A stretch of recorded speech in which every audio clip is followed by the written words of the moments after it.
Selamat pagi kaum muda dan kaum remaja.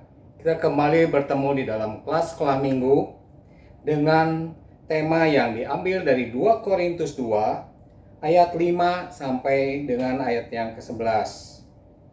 Dengan tema yaitu menghidupi gaya hidup mengampuni. Nah, gaya hidup secara kamus atau disebut dengan lifestyle adalah kebutuhan dari bagian kebutuhan sekunder. Dan secara kamus dijelaskan bahwa gaya hidup itu tidak abadi. Gaya hidup adalah hal yang sifatnya sementara dan suatu waktu akan hilang. Nah, gaya hidup zaman sekarang apa coba? Mungkin kaum muda dan kaum remaja saat ini sedang dipengaruhi gaya hidupnya oleh satu negara yaitu Korea. K-pop atau movie Korea. Gaya rambut, gaya berpakaian, ataupun hal-hal lain yang berbau Korea itu sangat menarik. Benar kan? Nah, itu adalah gaya hidup. Gaya hidup yang mempengaruhi seseorang atau kelompok orang oleh karena gaya hidup orang lain. Namun itu sifatnya sementara. Ya, berjalan waktu pasti itu akan berubah. Nah, gaya hidup yang dipelajari pada hari ini adalah gaya hidup tentang mengampuni. Tidak populer ya, soal mengampuni menjadi gaya hidup. Nah, kita akan belajar pada sekolah minggu hari ini tentang gaya hidup mengampuni. Penulis memberikan tekanan menghidupi gaya hidup mengampuni. Rupa-rupanya penulis melihat bahwa untuk mengampuni itu adalah sesuatu hal yang sulit, sesuatu hal yang terlupakan, sehingga penulis memberikan tekanan menghidupi gaya hidup atau lifestyle orang Kristen, yaitu gaya hidup mengampuni. Nah, kita akan berdoa terlebih dahulu.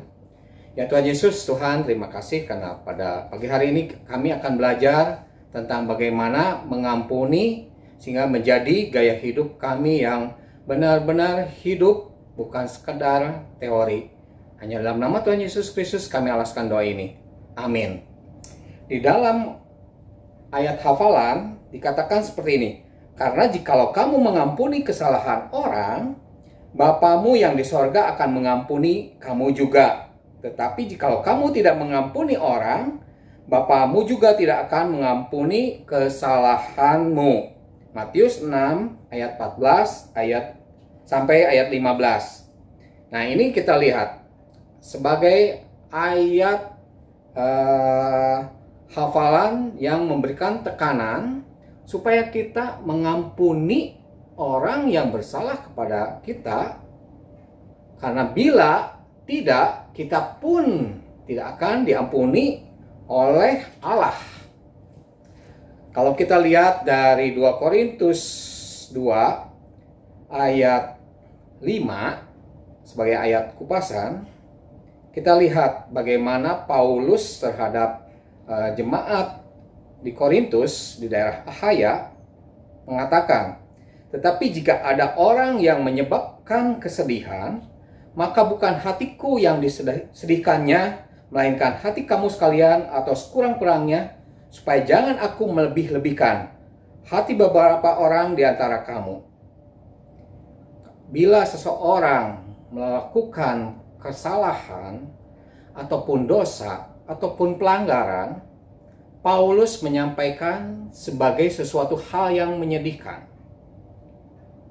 Sungguh aneh ya, gaya penyampaian Paulus seperti ini.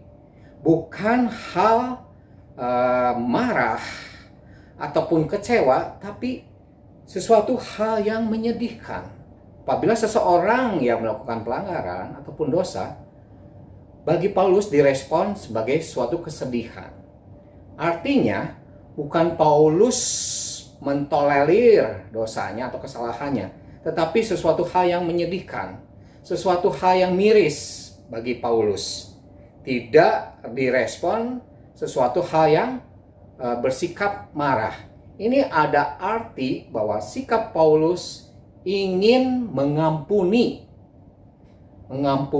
daripada orang tersebut. Selanjutnya, bagi orang yang demikian, sudahlah cukup teguran dari sebagian besar dari kamu. Rupa-rupanya, ini Paulus ada dasar mengapa dia menyampaikan hal tersebut. Orang tersebut berulang-ulang melakukan pelanggaran. Orang tersebut melakukan dosa yang berulang-ulang. Sehingga ada kata, sudahlah cukup teguran. Artinya, orang tersebut tidak sekali melakukan pelanggaran, tidak sekali melakukan dosa, berulang-ulang. Namun responnya adalah suatu kesedihan. Artinya, bahwa Paulus ingin menyampaikan sesuatu di balik tindakannya itu adalah sikap ingin mengampuni. Nah, sekarang kita lihat ayat 7. Ini sebagai ayat yang memberikan penegasannya. Sehingga kamu sebaiknya harus mengampuni dan menghibur dia, supaya ia jangan binasa oleh kesedihan yang terlampau berat. Kita lihat ya. Sehingga kamu sebaliknya harus mengampuni dan menghibur dia. Bolehlah orang tersebut mengakui kesalahannya, mengakui dosanya. Namun ada sikap yang harus kita lakukan, yaitu respon mau mengampuni apa yang telah dia perbuat. Bukan berarti kita mengiyahkan atau menyetujui dosanya, tapi kita ingin dia berbalik dari perbuatan dosanya sehingga dia menjadi benar. Nah, ini yang ingin Paulus sampaikan. Sehingga kamu sebaliknya harus mengampuni dia dan menghibur dia. Realitanya gimana? Ketika seseorang berbuat dosa atau berbuat kesalahan terhadap diri kita, mudah untuk mengampuni? Tidak. Pasti respon awal apa coba? Pasti ada rasa kesal, ada rasa marah, ada rasa mungkin ingin membalas seketika juga. Nah, namun Paulus mengingatkan bahwa kita boleh sedih akan perbuatan dosanya, namun kita harus mau mengampuni.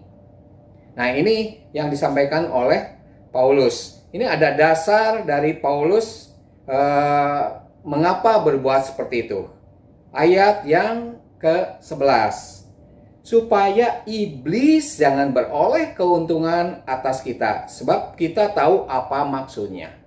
Nah, ini penekanan dari Paulus, kenapa harus kita mau mengampuni seseorang yang berbuat salah kepada kita. Supaya kita tidak terjebak dalam dosa yang tidak yang kita lakukan, yaitu tidak mau mengampuni seseorang. Jelas ya bahwa ada hal yang harus kita lakukan saat kita mau mengampuni. Bila tidak, kita terjebak dan kita sama-sama seperti orang yang berbuat dosa tersebut. Kita terjebak oleh jeratan iblis. Nah, demikianlah pelajaran sekolah minggu pada hari ini tentang bagaimana sikap hidup orang Kristen, yaitu mau mengampuni menjadi gaya hidup. Ya, bukan sekedar gaya hidup seperti potongan rambut, ya, terus seperti gaya hidup yang lainnya, tapi gaya hidup mengampuni. Memang tidak populer, tapi inilah yang Tuhan kehendaki. Silahkan hal ini dibahas di dalam kelas pelajaran sekolah minggu dengan diskusi yang menarik dengan contoh-contoh yang lainnya. Demikianlah kupasan awal dari sekolah minggu.